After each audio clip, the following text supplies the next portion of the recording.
আজ মন্দিরের কিছু কথা বলি। সবাইকে আগেই প্রণাম। আমার ভালোবাসা নিবে সবাই। সবাই ভালো আছো তো? কেমন আছো বলো? মন্দিরে গেলে বেশ হই হুল্লোড় হয়, আনন্দ হয়, সবার সঙ্গে দেখা হয়। তোমাদের সঙ্গে কথা বলে বেশ কি বলবো, তখন একটা নিজের পরিবারের পরিবারের মানুষদের সঙ্গে কথা বলার একটা আলাদাই কিন্তু আনন্দ আছে। দেখবে বসে সবার সঙ্গে আড্ডা মারা, গল্প করা। তা আমি কয়েক সপ্তাহ যেতে পারছি না বলে সবাই অনেকে চিন্তায় আছো, ভাবছো যে কেন আমি আসছি না। কিন্তু সত্যি কথা বলতে আমার প্রচণ্ড শরীরটা খারাপ, মায়েরও শরীরটা খারাপ, তার জন্য আমি একদমই বাড়ি ছেড়ে বেরোতে পারছি না। বুঝতেই পারছো, এভাবে ছেড়ে তো যাওয়া যায় না, তাই না? আমি কিছুটা টাইম যদি বাইরে কাটাই তাহলে মায়ের একটু অসুবিধা হয়, মায়ের শরীরটাও ভালো না। কিছুই না, হয়তো মাকে আমি কিছু করছি না, কিন্তু সামনাসামনি থাকা আর কি, আর কিছু না। আমি মোটামুটি এইভাবেই কেটে যাচ্ছে। তোমাদের সঙ্গে কথা হচ্ছে না, দেখা হচ্ছে না। এটা একটা কি বলবো, আমি তোমাদের কথা সবই জানতে পারছি, শুনতে পাচ্ছি, ভালো লাগছে। তোমাদের কথা কিন্তু আমি সব সময় জিজ্ঞেস করি, সব সময় বলি যে কে ওখানে কে কী করছে না করছে।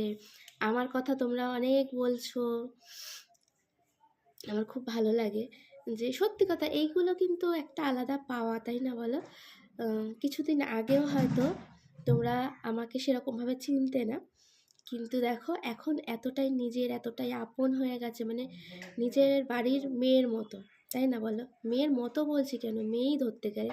ওখানে সবাই আমার থেকে অনেক বড়, আমি অনেকটাই ছোট তোমাদের থেকে, কিন্তু তারপরও কি বলবো, একটা আলাদা বন্ডিং আমাদের মধ্যে তৈরি হয়েছে, যেটা মা, কাকিমা, জেঠিমা, সন্তানদের মধ্যে যে বন্ডিংটা তৈরি হয়, এটা আলাদা। হয়তো বন্ধুর মতন আমরা মিশি, ইয়ার্কি ফাজলামো, বা আমরা দুটো কথা বলি, মনের কথা।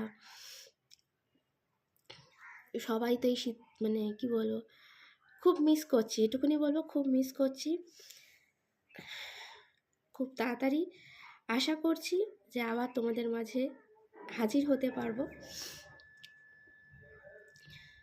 তোমাদের সঙ্গে দেখা না হলে, দেখা সাক্ষাৎ না হলে বলো ভালো কি লাগে? ভালো লাগে না একদমই।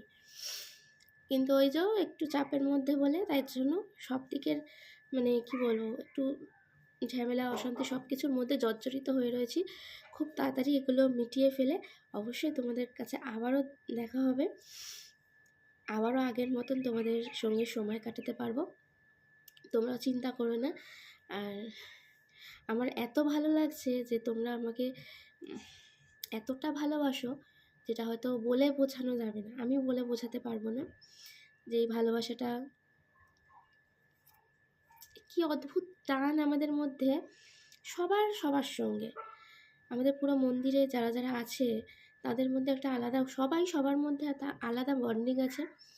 সবাই অনেক বছর ধরে ওখানে আসো, তোমাদের অনেক চেনা পরিচিত অনেক কিছু। কিন্তু দেখো, আমি খুব অল্প দিন তোমাদের মাঝে গেছি, কিন্তু আমার কিন্তু একদমই মনে হয় না যে অল্প কিছু দিন তোমাদের মাঝে আমি গেছি। আমার যেন মনে হয় তোমরা আমার অনেক দিনের চেনা, অনেক নিজের, অনেক আপন। তোমাদেরকে মন খুলে কথা বলা যায়। আর সবাই, আমি ছোট বলে আমাকে সবাই খুব ভালোবাসো তোমরা, সেটা আর বলে বোঝাতে হবে না।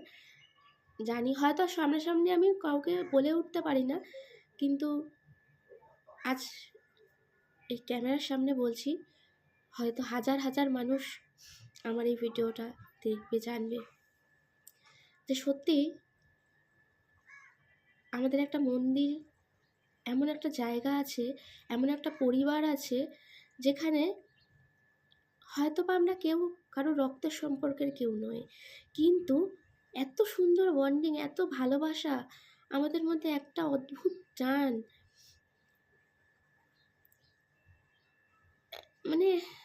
কি একটা আত্মিক সম্পর্ক। এটা না কোনোদিন ভেঙে যাওয়ার নয়, কোনোদিন মুছে ফেলার নয়, কোনোদিন যদি দূরেও চলে যায় মনের ভেতর কিন্তু থেকে যাবে। তোমাদেরকে কোনোদিন ভুলতে পারবো বলো? না তোমরা আমাকে কোনোদিন ভুলতে পারবে, তাই না? এভাবেই ভালোবাসা দিতে থাকো। আর আমিও আমার যতটা সম্ভব চাইবো যে তোমাদেরকে যাতে এভাবেই নিয়ে সবসময় পাশে থাকতে পারি। মানে কি বলবো, আমি আর কিছু বলার ভাষা থাকে না আমার, জানো তো, যে এত আলাদা একটা ভালোবাসা। অনেকেই বলে রক্তের সম্পর্ক না হলে নাকি ভালোবাসা যায় না, অন্য মানুষ মানে নিজের মানুষ না হলে হয়তো সেই সম্পর্ক তৈরি হয় না। এগুলো ফালতু কথা, বাজে কথা।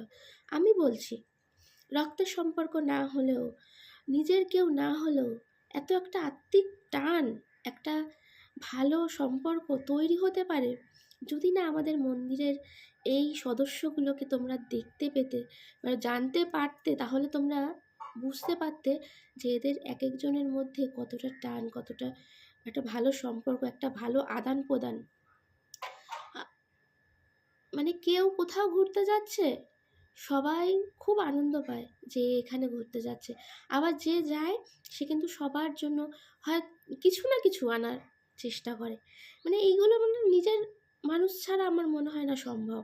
একটা অন্য মানুষের জন্য এগুলো করা যায় না আমার মনে হয়। তাই আমি সবসময় বলি রক্তের সম্পর্ক ছাড়াও, নিজের মানুষ ছাড়াও, নিজের আত্মীয় ছাড়াও অনেক নিজের হওয়া যায়। নিজের মনের টান হয় তাদের সাথে। এগুলো হয়তো বা কিছু মানুষ বুঝবে না, কিন্তু আমরা ফিল করতে পারি। আমরা ওখানে থাকি, আমরা ওখানে যাই, আমরা আমরা আমাদের মধ্যে যে বুঝতে পারছো, কাশি প্রচণ্ড হয়ে যায়।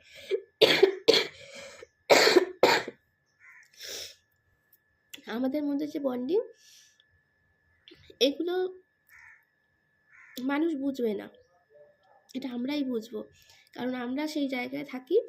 আমরা আমাদের বন্ডিংটা আমরা বুঝতে পারবো। যাই হোক, এটাই সবার কাছে সবাইকে বলবো, তোমরা খুব সাবধানে থেকো। বুঝতে পারছো আমার তো প্রচণ্ড মানে ওদের ওয়েদার চেঞ্জে শরীরটা খারাপ হয়ে গেছে গো। তোমরাও খুব সাবধানে থেকো। তোমরা আমার থেকে অনেক বড়, জানি তোমাদের আরও বেশি সাবধানে থাকা উচিত। তাই জন্য